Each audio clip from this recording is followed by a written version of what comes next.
30টা রোজা রেখে যে রেগুলার একটু এক্সারসাইজ করবে আর আমাদের নিয়মে খাবে, তাহলে তার ডায়াবেটিস কী হবে?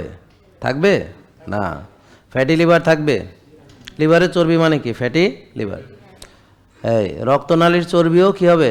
যেগুলো অ্যাথেরোস্ক্লেরোসিস, সেটাও চলে যাবে ইনশাল্লাহ। সহজে কীভাবে ওজন কমানো যায় পরামর্শ। হ্যাঁ, সহজে ওজন কমানোর একটাই উপায়, যে আপনি যেই খাবারগুলো রক্তে চিনি আনে বা ইনসুলিন বাড়ায় সেই খাবার খাওয়া যাবে না। এটা হলো সহজ উপায়, তাইলেই ওজন কমে যাবে, আর কিচ্ছু লাগবে না। ব্যাস এইটাই। বুঝেছেন কি? বোঝেন নাই? সোজা। জাস্ট আপনি আপনার ভাত খাওয়া বন্ধ করতে হবে, রুটি, ফল, দুধ, চিনি জাতীয়, মিষ্টি জাতীয় সব বন্ধ করে দেন, আপনার ওজন কমে যাবে। তো খাবো কি? সবজি, ডিম, মাছ, মাংস, তেল, ঘি, ভালো ভালো। যেমন আমাদের অনেকগুলো ফ্যাট আছে আপনাকে, যেমন আমরা একটা হচ্ছে, এটা হলো একটা ফ্যাট, এটা কি? কোকোনাট কুকিং অয়েল, এটা দিয়ে রান্না করায়।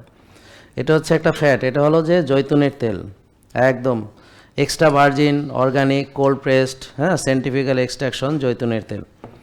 তারপরে হচ্ছে এটা হলো coconut oil, scientifical extraction extra virgin coconut oil.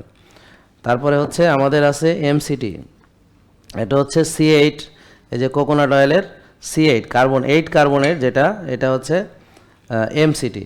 তারপর আছে ঘি। তাহলে কয় রকমের চর্বি খাচ্ছি আমরা? 1টা, 2টো, 3টা, 4টা, 5টা, তাই না?